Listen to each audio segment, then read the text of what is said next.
இந்த பதிவில் திருச்சி மகா சுவாமிகள் எப்பொழுது தன் பூத உடலை நீத்தார் என்பதை சுவாமிகளின் மகா சமாதி என்ற தலைப்பின் மூலம் தெரிந்து கொள்வோம். ஜனவரி 14, 2005 அன்று மாலைக்குள் இந்த ஆசிரம கோயில் வளாகம் பக்தர்களின் கடலில் நிரம்பி வழிந்தது. கோயில் மற்றும் ஆசிரமத்தில் உள்ள சூழல் வழக்கத்திற்கு மாறாக தீவிரமாகவும் புனிதமாகவும் இருந்தது. இந்த ஆன்மீக சரணாலயத்தின் சிற்பியும் ஸ்ரீ கைலாஷ் ஆசிரம மகா சமஸ்தானத்தின் மடாதிபதியுமான ஸ்ரீ ஸ்ரீ திருச்சி மகா சுவாமிகள் தன் 75வது வயதில் மகா சமாதி அடைந்தார். அவருக்கு பின் ஆசிரம பணிகளை பொறுப்பேற்று இன்று வரை திறம்பட நடத்தி வருகிறார் ஸ்ரீ ஜெயேந்திரபுரி சுவாமிகள். திருச்சி சுவாமிகள் தனது இறுதி காலம் வரை வெள்ளை ஆடையை மட்டுமே அணிந்தார். டெலிஃபோனை பயன்படுத்தியதில்லை.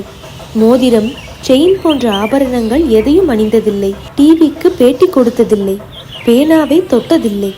காஃபி, டீ போன்ற பானங்களை குடித்ததில்லை. திருச்சி மகா சுவாமிகள் பல உபதேச மொழிகளை தன் பக்தர்களுக்கு அருளியிருக்கிறார். மனம் சம்பந்தப்பட்ட அவர் சொல்லும் ஒரே உபதேச மொழி நாம் அனைவரும் பின்பற்ற வேண்டிய ஒன்று. துன்பங்களில் பெரும்பாலானவை உடல் சம்பந்தப்பட்டவையாக இருப்பினும் மனம்தான் துன்பங்களை பகிர்ந்தளிக்கக்கூடிய விருந்தாளியாக செயல்படுகிறது.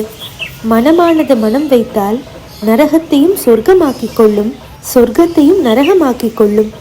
அமைதியை, சாந்தியை தன்னுள்ளே வளர்த்து கொள்ள பழகுங்கள்.